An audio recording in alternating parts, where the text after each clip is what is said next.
Welcome to Daily Meditation with Sangha Live.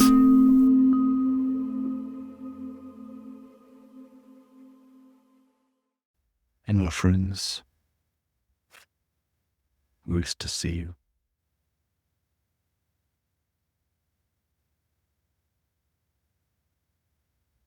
I was chanting the Gottesstattern this morning, which you haven't chanted here for a while at Sangha Live. Maybe some of you. Right.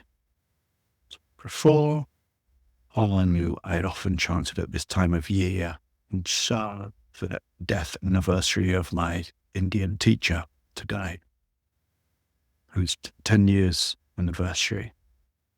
10 years since he died. So he's just very much in the atmosphere of my heart with me this morning.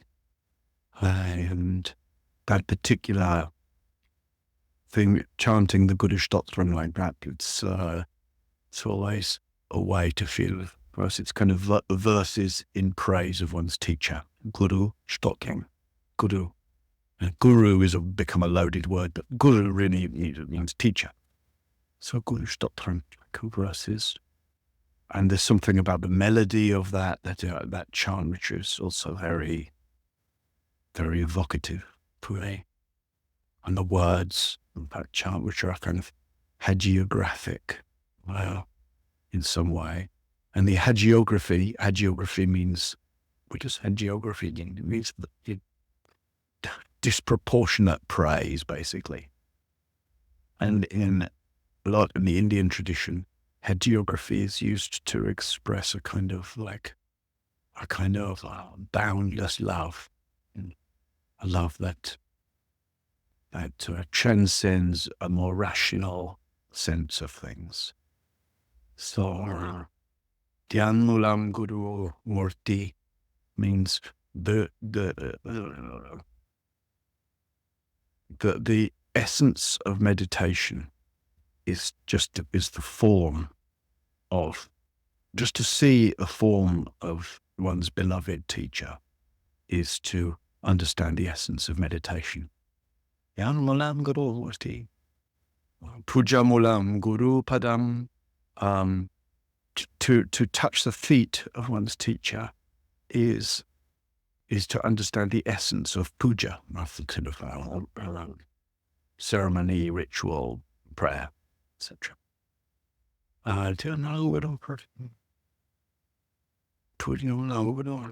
Mantramulam Guru Bhakyam. To hear one's teacher speak, just the sound, the words of one's teacher, to listen to the speech of one's beloved teacher, is to understand the essence of mantra, to understand the potency of words. And to feel the blessing of the presence of one's beloved teacher is to understand the essence of liberation. Beautiful, right? It's hagiographic, of course. It's it's disproportionate. The idea that just to touch one's teacher's feet, just to hear one's teacher's words, just to sense the blessing of their presence, is somehow to experience all these sublime blessings. But there's something about that, rationally we object to that disproportionateness, but that's the essence of that quality of devotion. Right? And of course, if you're going to be devoted to someone, you want to check that they're worthy of that devotion. Because you can look throughout the world of gurus and spiritual scenes, and you can see plenty of people, of situations where there's been abuse of that trust. So it's important. You don't want to just give over your agency. You don't want to give your devotion blindly, But in the situation where you're already feel, oh, this person is genuinely trustworthy, and the movement of the heart is such that one feels like one wants to just, be at their feet in that way, or wants to kind of give oneself in that way. And in the traditional relationship, in the Indian traditions, it's sort of set up for that. And for those years that I spent living with my teacher, and, that was the feeling. It was just wanting to, living within this very simple 2 little huts in the foothills of the Himalayas near Dharamsala. Just cooking every day on the wooden fire, the dooney, being in the garden, for its truth, washing the dishes. And, people would often come at meal times. So there's Babaji and me living there, and sometimes 1 or 2 other people, depending on the time of year. And then often at breakfast time, people would come, early morning, a milkman would come to bring them milk from the house behind. There two cows in the little house behind, and Nepali couple. And then they'd milk the cow and bring half a litre of milk in the morning, Santaram, the guy who would come to bring the milk, would often stay for breakfast, etc. And Babaji would make this sort of dalia, it's a kind of porridge made from wheat husks, or wheat kernels. And then often, maybe some of you have heard me say this before, but never mind. Often, he would serve everyone porridge, we would eat porridge, drink chai, and then he would do the bowl around again, a little more. And this happened very systematically, almost every day. The bowl would go, he would offer seconds to people until the pot was finished.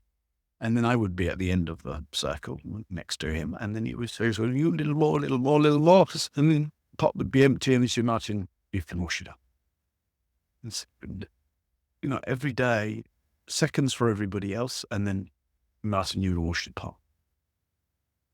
And that really just felt like a blessing to be.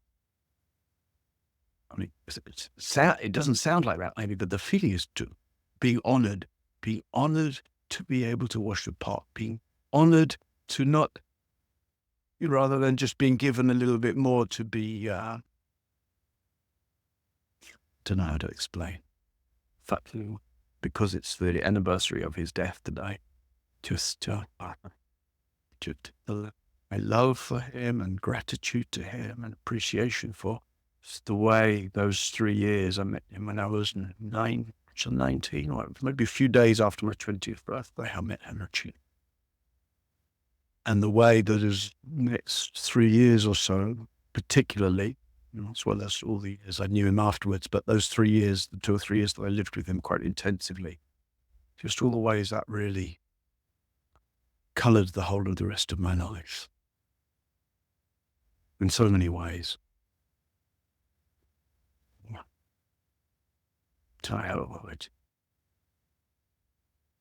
All right. And at the end of the Guru Stockling, then there's this line which I spoke about yesterday. Om Shanti, Shanti, Shanti. So I thought we might chant that today as we go into meditation. The theme of the week is love and peace. And we spoke about that in various ways yesterday. And I just thought I might bring your attention to a line. I mentioned this line of Thich Nhat Hanh's, there's no way to peace. Peace is the way. And then Patricia and Alistair yesterday morning put this line into the chat. It's really beautiful. It's a line by Etty Hillesum, who she was somebody very beloved of one of my other teachers. And Etty Hillesum was a young Jewish girl that died in Auschwitz and left behind this, I think she was maybe 14 when she died, and she left behind the notebooks of her writings. I think she threw them out of the crane to Auschwitz. So realizing that she was going to her death, she threw all of her writings, most of which had been the writings done in hiding from the Nazis during those war years. She threw them out of the train, and that's how they were found and then distributed and published. And the very last words she wrote were, she wrote in the train, going towards her death. And I can't remember the exact, the two lines but the very last line is, all of us are singing. What's pretty extraordinary, transcendent about her writing is this capacity to find beauty, love, joy, expansiveness, fearlessness, transcendent qualities of heart in the midst of this terrible situation, in the midst of oppression, persecution, hiding. Her and her family and community are really in fear of their lives, and ultimately being put to death. So the line that Alistair and Patricia put in the chat yesterday was, ultimately we have just one moral duty: to reclaim large areas of peace in ourselves, and more to reflect it towards others. The more peace there is in ourselves, the more there will be in our troubled world. Beautiful. It's really where we see this coming together of peace and of love. And one could substitute the word peace in that line for the word love. And it's not that they're two different qualities that can be substituted, right? But actually to reclaim large areas of peace in ourselves. How do we do that? How do we do that? You can't, like we said yesterday, you can't just make yourself peaceful. You reclaim areas of peace in yourself by holding your inner life lovingly, tenderly, by not being at war with yourself, by forgiving yourself your trespasses, by ceasing to ever give yourself a hard time about anything. You never need to give yourself a hard time about anything. Let's say, there's the line from Etty Anderson.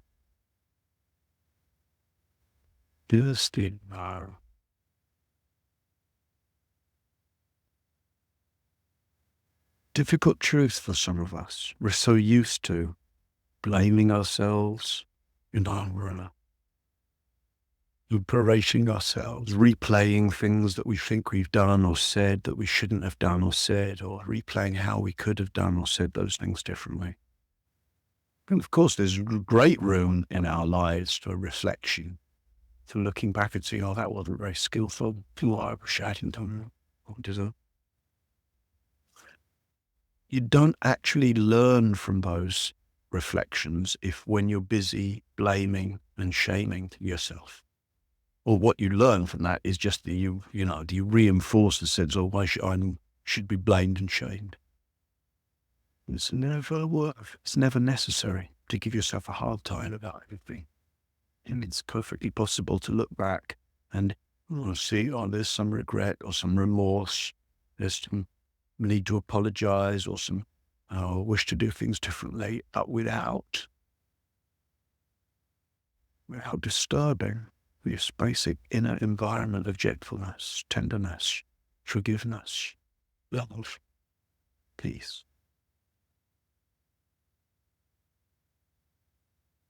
So as we sit together this morning, I sit peacefully. We sit lovingly. We sit without blaming or shaming ourselves.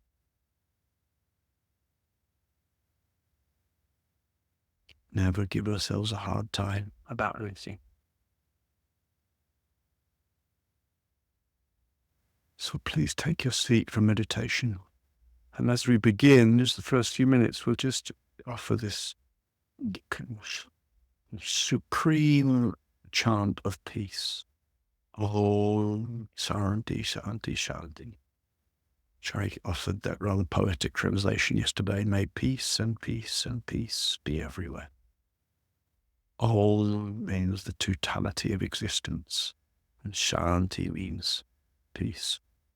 So there's that sense of evoking the chant a kind of peace radiating through cells, peace radiating through the consciousness, peace radiating through the cosmos.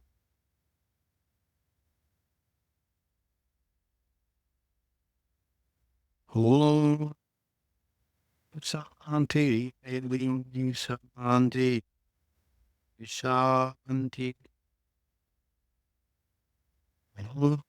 Om Shanti, Shanti, Shanti.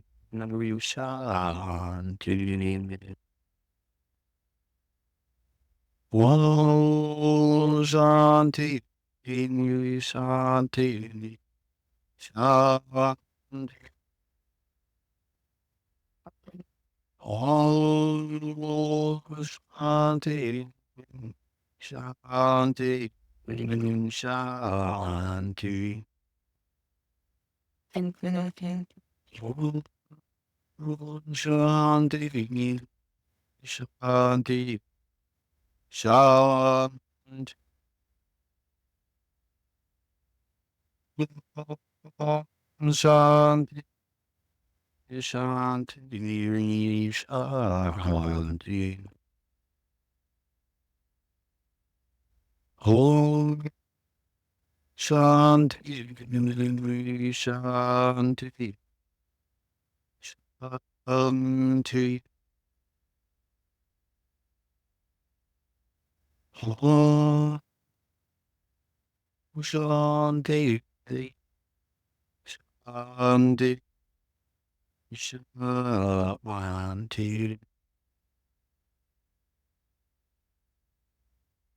Om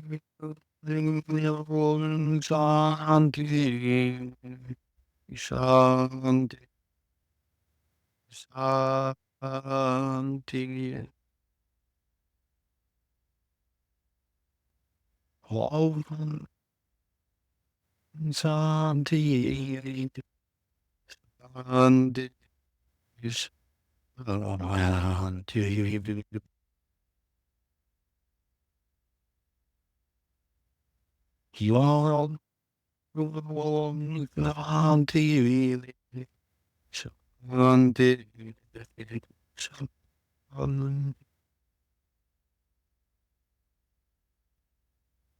Om Shanti,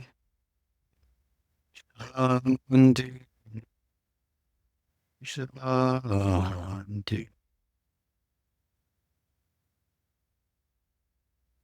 Om Shanti,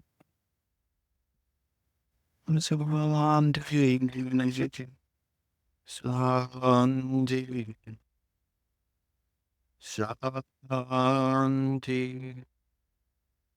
Shanti. Om Shanti, Shanti. Shanti.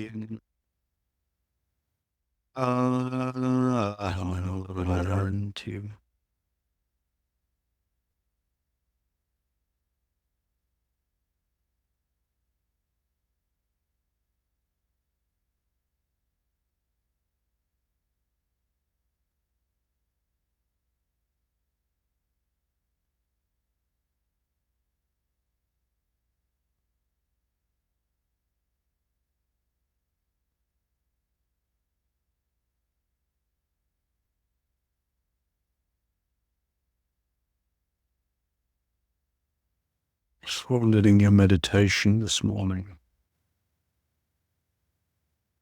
be a process of finding out again and again, moment by moment, finding out how to sit here peacefully.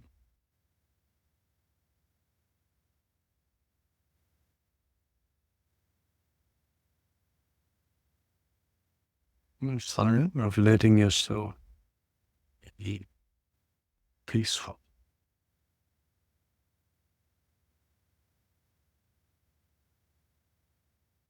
One of letting yourself be peace.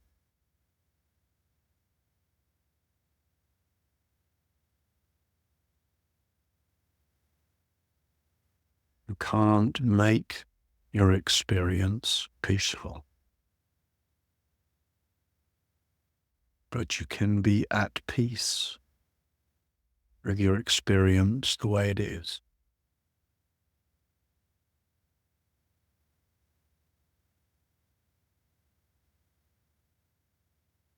At peace with the way your breath is coming and going.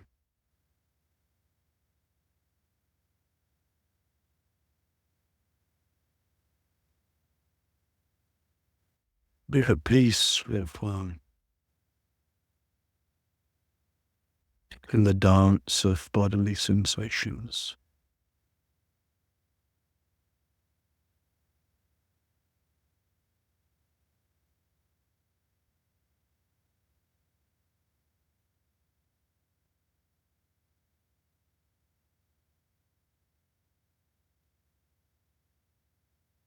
Be at peace with the sounds around you, whatever they are, however they are.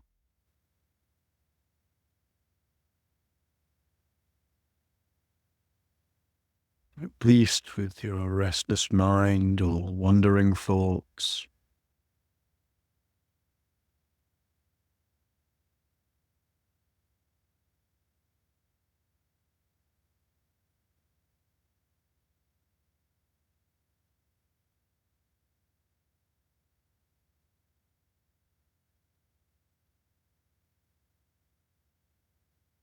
At peace with your body, peace with your mind, at peace with the world.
And in your practice, whatever arises,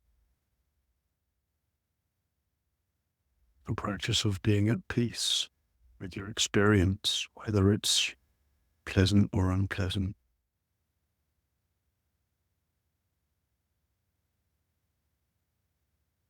What would it be like if there was no experience here to arise right here in body and mind and heart? No experience that couldn't be cared for, tended to.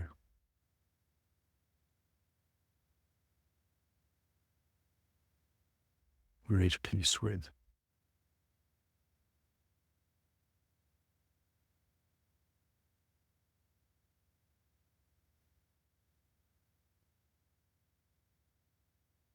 No wrong experience. No the welcome experience.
finding out again and again to sit here peacefully.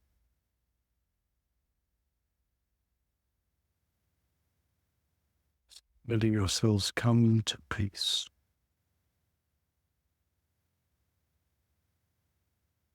Relaxing.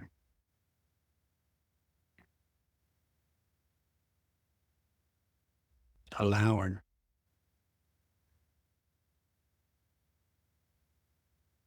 Yeah.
What is peace like in your chest?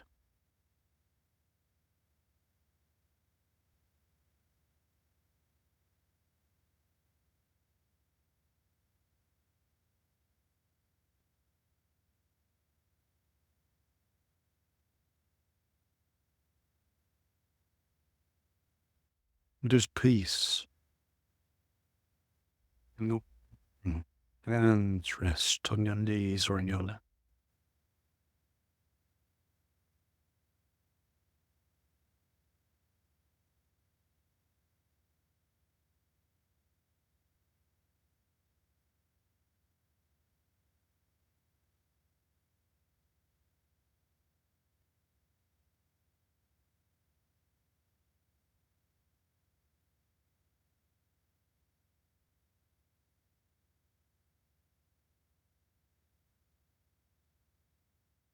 Can you feel peace in your face?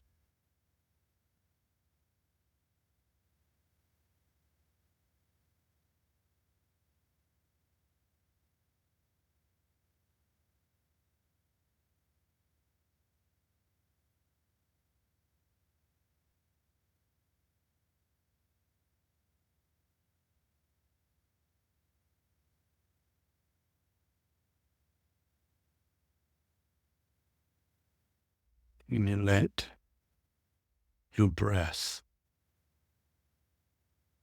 be peaceful.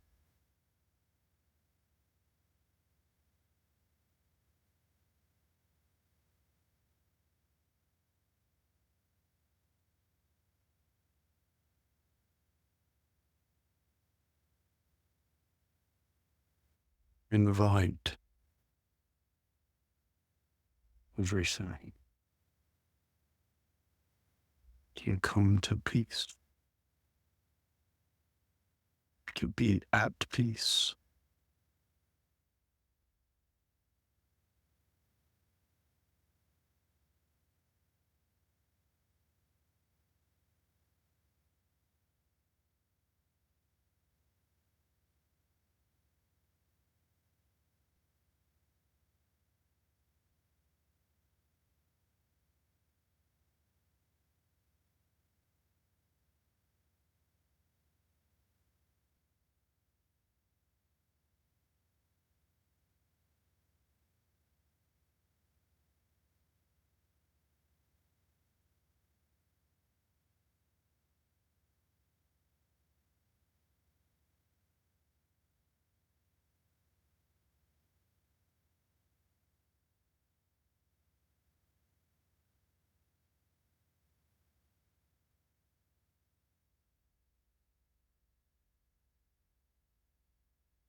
Om Shanti.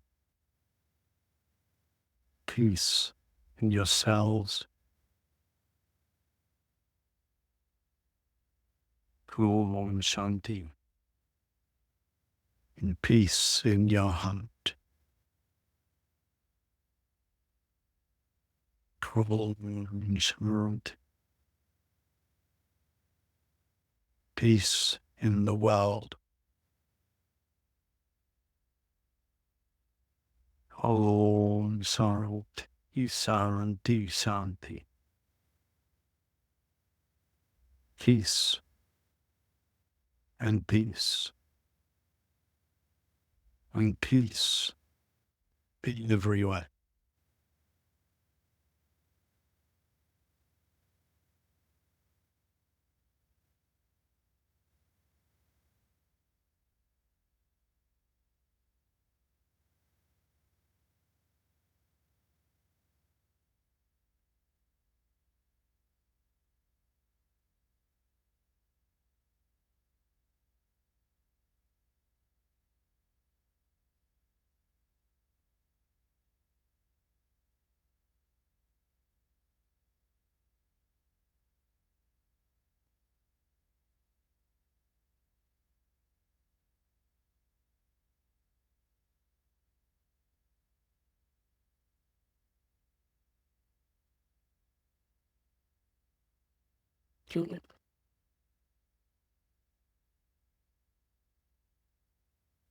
We right. On the one hand, there's something that's sort of beautiful, invitational, evocative, and just to invoke the word peace when we use the English word peace. Shanti, Shalom, Salam. Something in a lot of different languages. Something about the word peace in most of the languages I know that invokes, it's like, it's sort of transmissive of that quality. Yet also, of course, just to invoke in the way we were doing in meditation, the possibility, or the sense, just to let everything be at peace. On the one hand, it can invoke that quality, and on the other hand, it can show us the ways in which we're not peaceful, right? And what's important there, rather than getting anxious about where we're not peaceful or judgmental about the fact that we're not peaceful, is to just see how can I be tender, gentle, peaceful with this feeling of tension or agitation or whatever it might be. That's the essence of that, right? You can't make your experience peaceful, but you can be at peace with the way your experience is. And that's a practice. The practice of, most especially when one doesn't feel peaceful, and that might be most of the time, much of the time, almost all of the time. It's like, how do you be peace? How do you be at peace with? You get the moments of fear, agitation, confusion, anger, etc.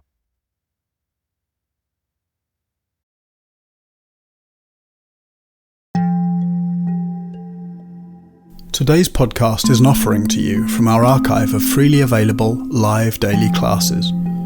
We make wisdom teachings and meditations as freely available as possible to as many people as wish to practice. You can help ensure we can continue to support a worldwide Sangha by leaving a review wherever you get your podcasts, by sharing this with someone who'd be interested, and by offering a small financial support at sangha.live/donate.